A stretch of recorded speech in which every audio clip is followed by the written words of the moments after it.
Welcome students, हम arithmetic progression study कर रहे हैं। आज हमें क्वेश्चन नंबर 1 स्टडी करना है एक्सरसाइज 5.1 का। तो क्या है ये question number 1? In which of the following situations does the list of numbers involved make an arithmetic progression and why? कुछ सिचुएशंस गिवन है, 4 सिचुएशंस। हमें बताना है कि कौन सी सिचुएशंस में जो प्रोग्रेशन बनेगी वो एपी है, अरिथमेटिक प्रोग्रेशन है और क्यों है। तो करते हैं फर्स्ट पार्ट इसका। क्या है? The taxi fare after each kilometre when the fair is ₹15 for the first kilometre and ₹8 for each additional kilometre. Taxi fare की बात है। 1 किलोमीटर जाना हो तो ₹15 है और एडिशनल किलोमीटर के लिए रुपीज़ ऐड होता जाएगा। अगर 2 जाना है तो 15 + 8, 3 जाना है तो 8 और ऐड होता जाएगा। तो ये हमें प्रोग्रेशन फॉर्म करनी है। पहले कैसे करेंगे? Fair for 1 kilometre A, first term क्या आ जाएगी हमारी ₹15। ये गिवन है कि 1 किलोमीटर के लिए ₹15। फेयर फॉर 2 किलोमीटर्स, 2 किलोमीटर्स के लिए A2 15 + 8 ऐड होता जाएगा तो ये 23 आ जाएगा। फेयर फॉर 3 किलोमीटर्स, 23 में 8 और ऐड हो जाएगा 31। फेयर फॉर 4 किलोमीटर्स, 31 में 8 ऐड हो जाएगा 39। तो ये A4 हमारा 39 आ गया। We got the following progression. Progression कौन सी मिल गई हमें? 15, 23, 31 और 39।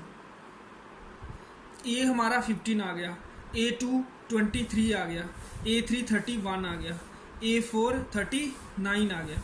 अब हमें चेक करना है इनके डिफरेंस को। अगर डिफरेंस ये सेम आया तो जे AP होगी। ऐसे हम देख सकते हैं 23 - 15 8 होगा, 31 - 23 8, 39 - 31 8। तो जहाँ पहले हम A2 - A करेंगे ये 8 आया। फिर A3 - A2 31 - 23 जे भी 8। फिर A4 - A3 ये भी 39 - 31 8 आ जाएगा।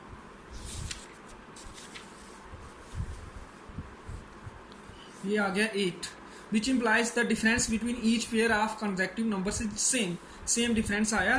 तो इसका मतलब है we got an AP in this situation. इस तरह से ये करना है। बाकी पार्ट्स भी ऐसे ही करने हैं। सेकेंड पार्ट देखते हैं।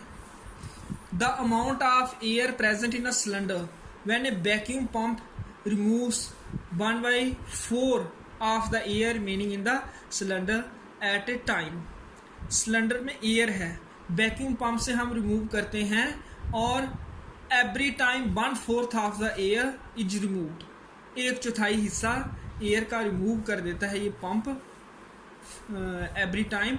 तो हमें चेक करना है कि जो जहाँ प्रोग्रेशन बनेगी वो अरिथमेटिक है या नहीं। कैसे होगा? Let the air present in the cylinder AV X units. हम मान लेते हैं X यूनिट है उसमें।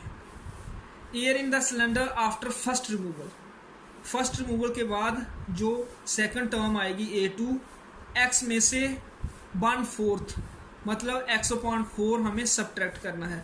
4 × X 4X - X/4 जो हो जाएगा 3X/4। नेक्स्ट टाइम दोबारा हम X/4 सब्ट्रैक्ट करेंगे, फिर X/4 सब्ट्रैक्ट करेंगे। ये प्रोसेस चलता जाएगा जब तक उसमें एयर है। तो air in cylinder after second removal के बाद A3 आ जाएगी टर्म, 3X/4 जो इधर है इससे हम सब्ट्रैक्ट करेंगे X/4। डिनोमिनेटर यहाँ सेम है, 3X - X 2X/4 that is X/2। तो A3 हमारा आ गया X/2। A4 के लिए इसमें से माइनस करेंगे X/4 जो हो जाएगा 4X - 2X/8।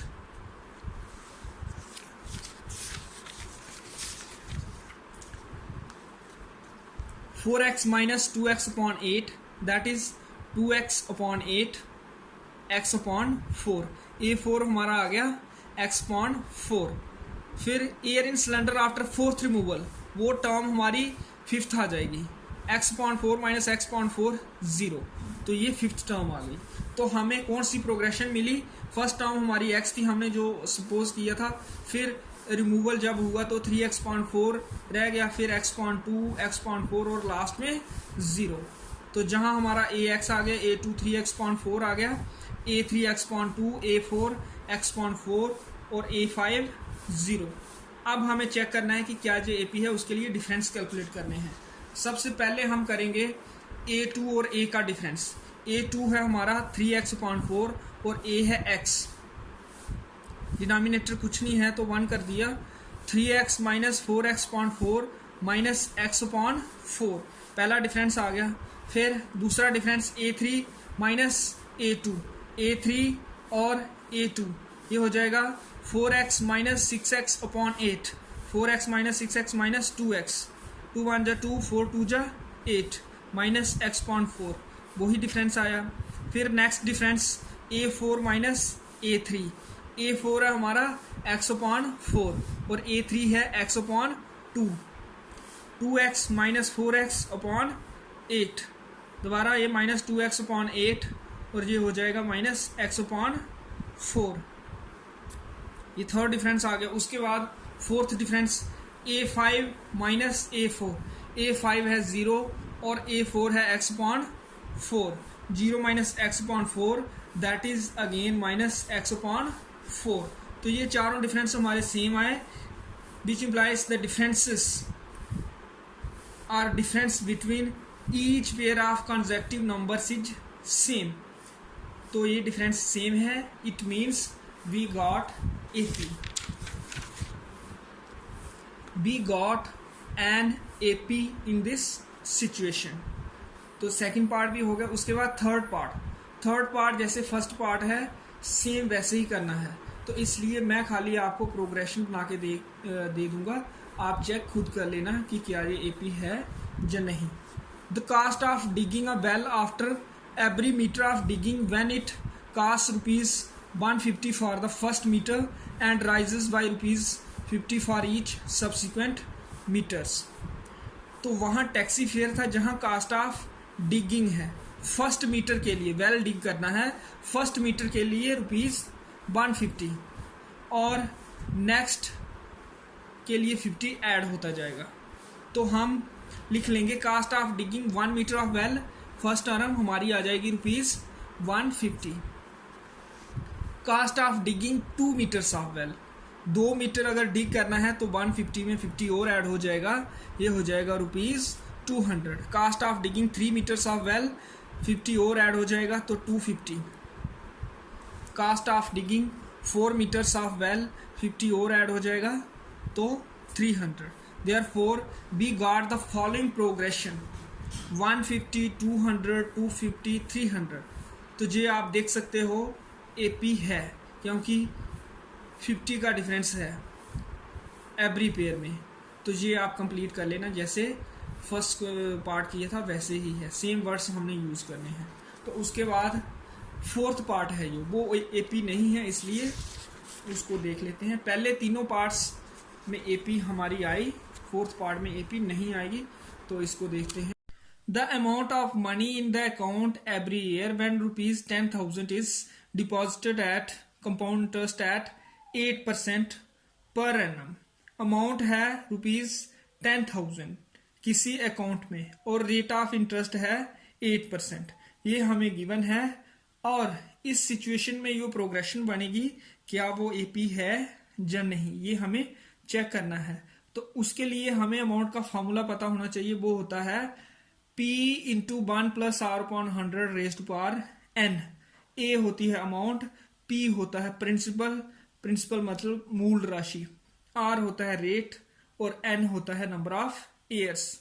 अगर n 1 हो तो जहां पावर 1 आ जाएगी, n अगर 2 हो जाए नंबर ऑफ ईयर्स तो पावर 2, 3 ईयर्स के लिए 3, 4 ईयर्स के लिए 4, सो ऑन।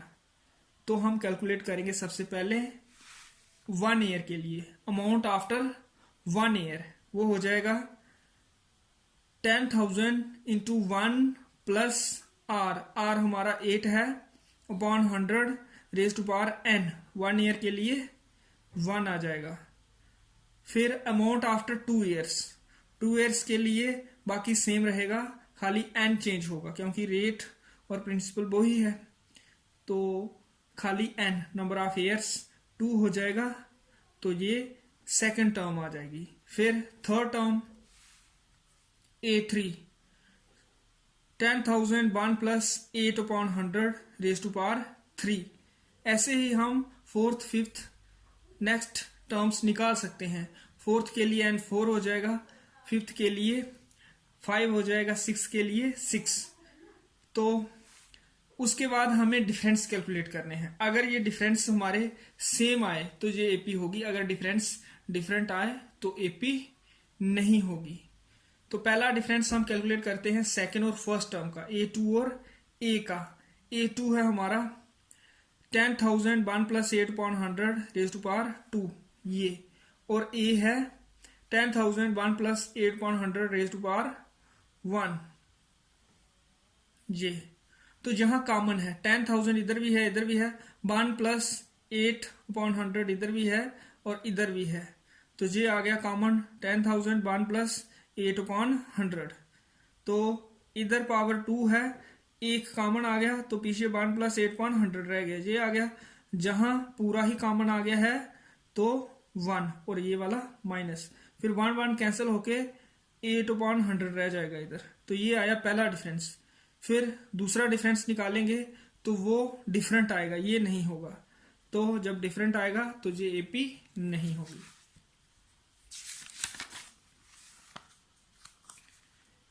A3 में पावर 3 और A2 में पावर 2। तो जहां 10,000 कॉमन है और 1 plus 8 upon 100 raise to power 2 common है, बिकॉज जहां 3 है पावर, जहां 2 है तो 2 कॉमन आ सकती है। 1 प्लस 8 अपॉन 100 बच जाएगा क्योंकि जहां 3 थे और 2 हमने कॉमन ले लिए, पीछे 1 रह गया, 1 प्लस 8 अपॉन 100।